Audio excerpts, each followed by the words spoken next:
মধ্যে আমাদের জাতীয় দুর্যোগ প্রস্তুতি দিবস 2025 উদযাপন উপলক্ষে কালেক্টরেট স্কুল এন্ড কলেজ দুর্যোগ ঝুঁকি হ্রাস কর্মসূচি, এটি এমন নয় যে আজকেই গ্রহণ করলাম কালকে আমি রেজাল্ট পাবো, বিষয়টা এমন নয়।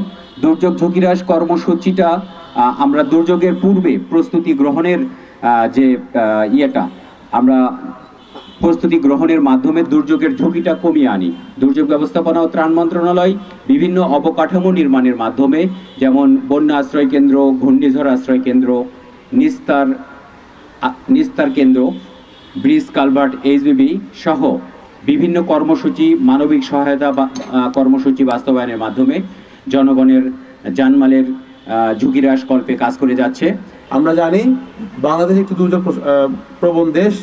বিশেষ করে বন্যা, ঘূর্ণিঝড়, সাইক্লোন, ভবনধস, ভূমিধস এবং বজ্রপাত, বিভিন্ন ধরনের দুর্যোগ আমাদের লেগেই থাকে। কিন্তু আপনারা অত্যন্ত আনন্দিত হবেন, দুর্যোগ ব্যবস্থাপনা ত্রাণ মন্ত্রণালয়ের অধীনে বিভিন্ন ধরনের পদক্ষেপের কারণে এই দুর্যোগের সংক্রান্ত ক্ষয়ক্ষতি, জীবন এবং সম্পদের ক্ষয়ক্ষতি অনেক কমে এসেছে। এই ঈদে জামা জুতো অ্যাকসেসরিজের ডিসকাউন্ট লেগে গেছে এবং সাথে সাথে ভূমিকম্পে আগুন লাগতে পারে। আগুন লাগার কারণ হলো ভূমিকম্পের কারণে। আপনারা দেখতে পাবেন কিছুক্ষণের মধ্যেই এই দুয়ার পরে আগুন থেকে একজন ভিকটিমকে নামিয়ে আনা হয়েছে, তাকে প্রাথমিক চিকিৎসারও দেখতে পাচ্ছেন। আগুন লাগার সাথে সাথেই ফায়ার সার্ভিস ও সিভিল ডিফেন্সের পানিবাহী গাড়ি ইতিমধ্যে সম্মানিত উপস্থিতি, আপনারা দক্ষিণ পাশের একটি ঘরে পূর্ব থেকে উত্তর দক্ষিণ থেকে দেখতে পাবেন কিভাবে আগুন নির্বাপন করা হয়। এই আগুন নির্বাপন সাথে সহযোগিতা করছেন ফায়ার ফাইটার শাকিল, বাদল এবং রাব্বি মিয়া। হাসপাতাল পর্যন্ত পৌঁছে দেবে।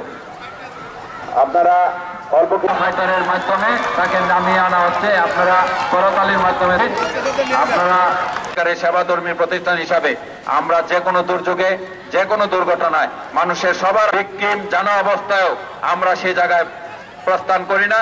আমরা যতক্ষণ পর্যন্ত জানি যে এখানে ভিকন করবে, আগুনের মাঝখানে একজন ভিকটিম আটকা আছে। আপনারা দেখতে পাচ্ছেন হিট প্রোটেক্টিভ থেকে একজন ফায়ার ফাইটার রেস্কিউ করে আমাদের ভিকটিমকে উদ্ধার করার জন্য। আপনারা জানেন আজকে যে ভূমিবৈজ্ঞানিক আবিষ্কার করতে পারে নাই কিছুক্ষণের মধ্যেই ভূমি অতিরিক্ত তাপ চাপ সৃষ্টির কারণে যে কোড অনুযায়ী, বিএনপির নিয়ম অনুযায়ী আমরা তাহলে কিন্তু আমরা এই ভবনটা বাংলাদেশ ন্যাশনাল বিল্ডিং কোড অনুযায়ী যদি কোথাও কোনো রকম আটকে যায় তাহলে আমরা একবার চেষ্টা করি একটি ফায়ার এক্সটিংগুইশার, এই ফায়ার এক্সটিংগুইশারের মাধ্যমে কিন্তু আগুন নির্বাপন শুদ্ধ করে আগুনটাকে নির্বাপন করতে পারি। এই বস্তা দিয়ে আমরা শ্বাসশুদ্ধ করে আগুনটাকে নির্বাপন করব। আপনারা দেখতে পাচ্ছেন যে সিলিন্ডারে আগুন লাগলে কিভাবে নির্বাপন করতে হবে।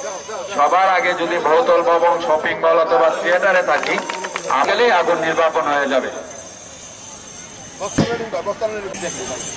ভাইয়া একটু পিছন থেকে